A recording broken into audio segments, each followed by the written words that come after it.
Yep. Let's move on to Intermarché and Lotto. Another cheery Uh, one.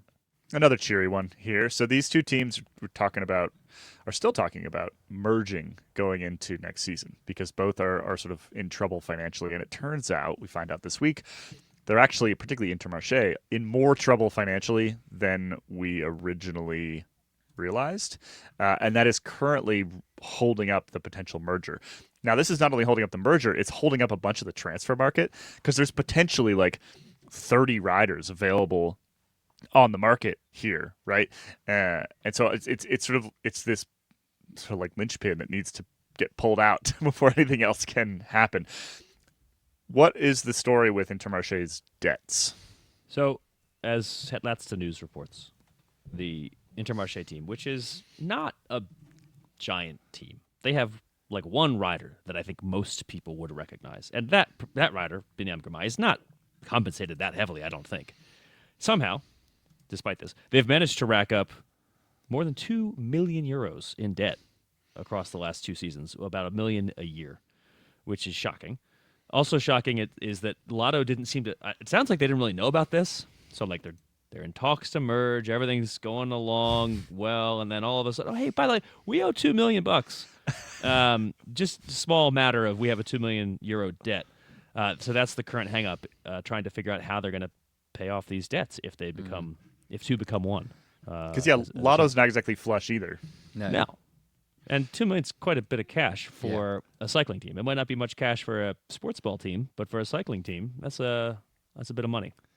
So Yeah, I guess it's just the reason we bring it up. It's kind of unfortunate news, and as I said, the sort of downstream effects of it are largely related to where all these riders going to end up.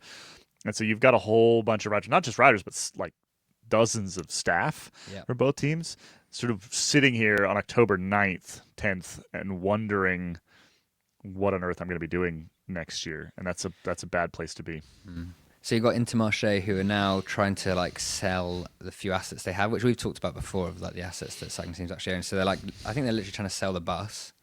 They're looking into selling their World Tour license because obviously Lotto, they're going to keep Lottos because Lottos have the points for World Tour and all that sort of stuff.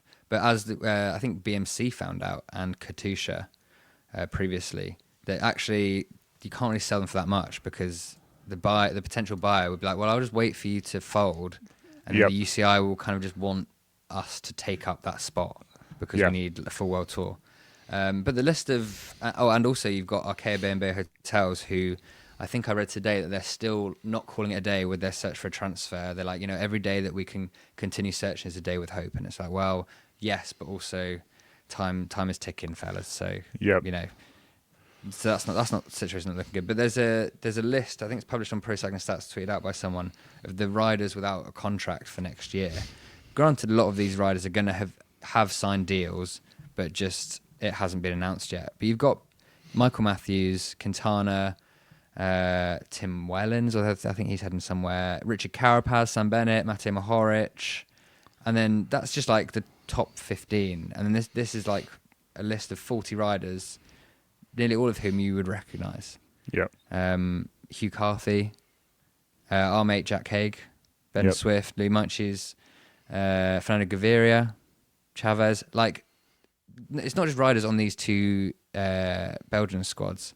There's all of the different. It's like when you're buying a house, right, with the chain and stuff. You have to wait for certain things to happen for then other transactions to take place and budget to be freed up.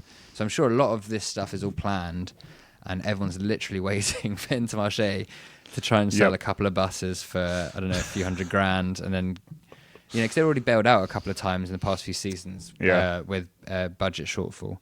So it's really not great to be heading into mid-October now with so much unresolved. Yeah. How do you get $2 million in debt as a pro cycling team? I mean, that's pretty surprising to me. because how much sponsor money is coming in, unless somebody didn't cough up that you were expecting to cough up. And the UCI does have requirements around this sort of thing. You're supposed to file a whole bunch of bonuses, you're supposed to put a bunch of could be bonuses. Yeah, it could be like Benny Girmay bonuses from last year or something. Maybe Yeah. Gamai, like winning tour stages, is actually why they're broke.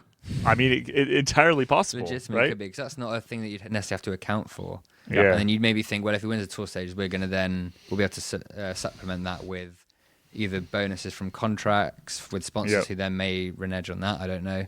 But yeah, it's one of those things where, you know, if you like, I think what the sponsors had to step up to keep to keep Intermarché going, because at some point you're like, well, you've put like 5-10 million in, we're going to fold unless you cover us this like 500 grand, and then you lose all your investment. Right. In for a penny, in for €1 million. For a Biniam Gamai bonus. Biniam Gamai, who's rumoured, but this also hasn't, he's rumoured to be off to whatever Israel Premier Tech are going to be called next year, which who knows what status that's in now, because presumably, as we kind of quickly discussed when it was breaking on Monday, who knows how Sylvan Adams is pulling out, so Yeah, what's the presumably financial losing a bunch of situation cash, actually? who's coming in. So still, usually things are more, obviously some things aren't always sorted by this time of the year, but they're usually a bit more sorted than they are now. Yep. You know, it's not like 2 or 3 teams where it's like no idea what's going on with them. Yep. Or a bunch of top riders, like where are they going to be?